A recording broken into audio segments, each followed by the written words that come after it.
Okay, so let's try reducing radicals that are perfect powers, and still perfect powers in this case. Our index is going to indicate what we can do with these radicals right here. So let's take on s to the third t to the ninth underneath a cube root. That means the index here is 3. So if we rewrite this as that fractional exponent form, of course, what do we have but s to the third t to the ninth, all raised to the 1/3 power this time. So we're going to take 1/3 and multiply it by each of these exponents.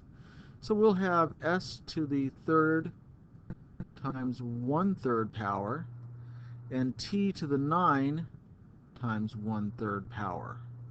When we reduce that, it'll be s times t to the third power. That would be our result in this first one. Well, let's try one with a cube root that's a little bit more complex right here. Maybe not so much, but we know that we can take a cube root of 27. So we can actually work this one out. But let's apply our fractional exponent anyways. So we'll be taking negative 27, x to the 12th power, y to the 6th power, all raised to the 1/3 power.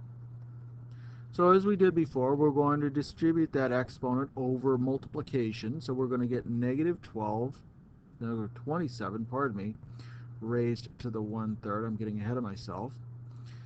X to the 12 times 1/3 power, and y to the 6 times 1/3 power. All right, negative 27 to the 1/3 is the cube root of negative 27, so we can cordon that off here by itself. We handle our exponents separately, so x to the 12 times 1/3, well, that's x to the 4th. Y to the 6 times 1/3, that's y to the 2nd. And the cube root of negative 27, well, that's going to be negative 3. Why? That's right. Negative 3 multiplied by itself 3 times will give us negative 27. Okay, one more right here. Let's do this one using a 5th root this time. And a little bit harder. But we've seen what's going to happen before here. We can kind of cut to the chase a little bit and say, well, this is really the same thing as taking the 5th root of negative 243 times the 5th root of x to the 15th and y to the 10th. All right, we're going to have to handle each one of these parts separately. You might suspect that there's something going on with this 243. Let's see what's going to happen right here. Negative 243, how about that? I know that 3 squared is 9, and that 3 to the 3rd would be 27. What happens if we take it to the 4th? Well, that multiply 27 by another 3, and you find you get 81. And I know that if I take 1 times 3, I get 3.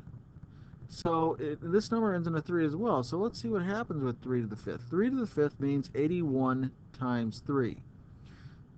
All right, 81 times 3. 1 times 3 is 3. 8 times 3 is 24, sure enough. 3 to the 5th is 243.